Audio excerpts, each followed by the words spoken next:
Hello YouTubers, it's Chris, and I have I wouldn't say it's an interesting new find that I have here. This is actually a bit of a sleeper. It's something that I've had for a number of years, about 10 years, and I acquired it out of my mom's garage, probably back in 2007 or so, um, and it was probably already had 10 years on it by the time I had acquired it.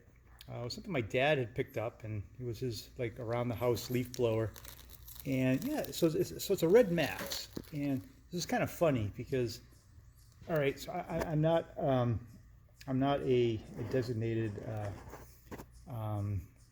small engine field worker with these kinds of devices. So I saw this like Red Max. I was like, I'd never really heard of it before. It was kind of an odd name. I thought it was some cheap Walmart knockoff, MTD acquired under their umbrella.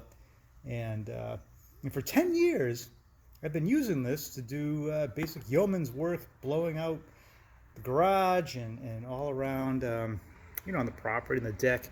And the thing that kind of stuck out was, of all the two-stroke contrivances that I own, this is the only one that always starts on the first pull, literally, or maybe the second.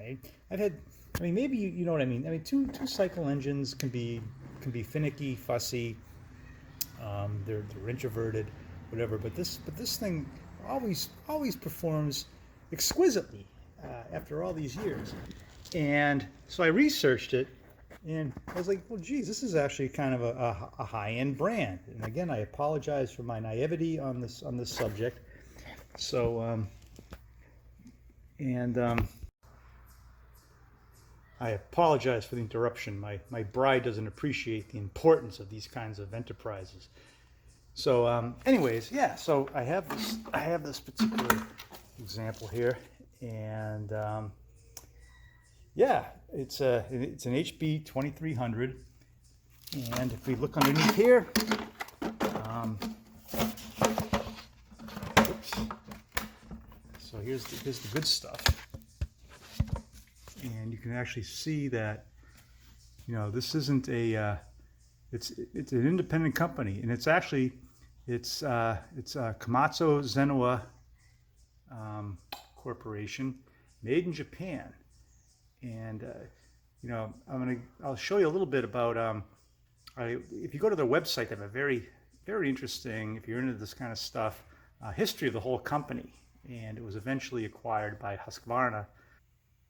So I went to the Red Max website, and they actually have a very cohesive history of these machines and the company as a whole here, and it's kind of interesting. So my particular example here. Let's go back to the company was actually called the Tokyo Gas Kogyo Company, and it was formed in August 1910. I apologize if I'm not quite pronouncing these correctly. So in 1913, they were renamed the Tokyo Gas Denki Kogyo Company, and they made 130 to 300 horsepower aircraft engines, which I guess was, that's probably state-of-the-art material back then. And well, during World War II, there's nothing really. I'm sure they were doing nothing to enhance the American war cause back then. So we will move on from there. And in 1962, they entered in a partnership with Komatsu Limited, and they went on in '73 to change the name to Zenoah. So this is kind of weird now. Coming up in '79, they merged with another Komatsu company, Komatsu Buhin, to become Komatsu Zenoah Corporation, and I have a 1997 example of this. And this is kind of interesting because it went on to in 2007 they were acquired by Husky out of Sweden to become so they're a subsidiary of Husqvarna, still manufacturing under the Red Max name. And there's their website if you want to take a look at it. This is only about like 10% of everything. They've got if you're interested in this kind of historic material, they've got a lot of stuff. So there it is. Have a look at that if you want. And let's get back to showing this machine how it actually performs. but this is a genuine KZ company, December 1997 manufactured machine.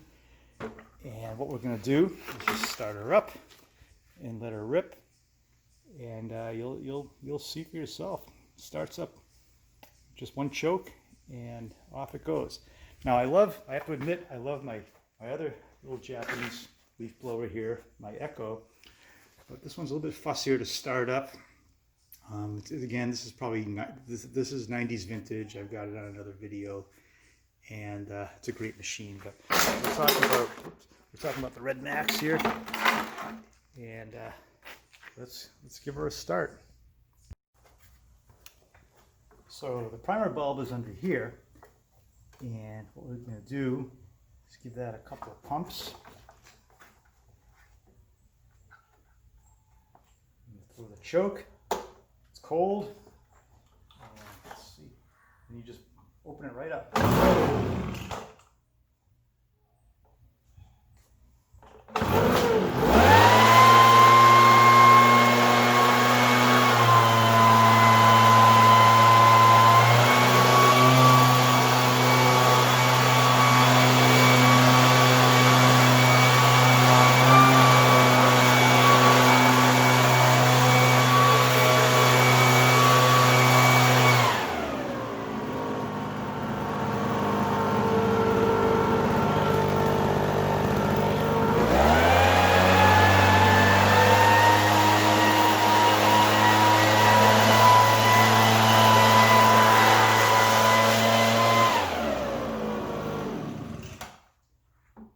Call cleaning the winter salt out of the garage in the summertime. So there you go. And as you can see, it works great. Let's start it up again. I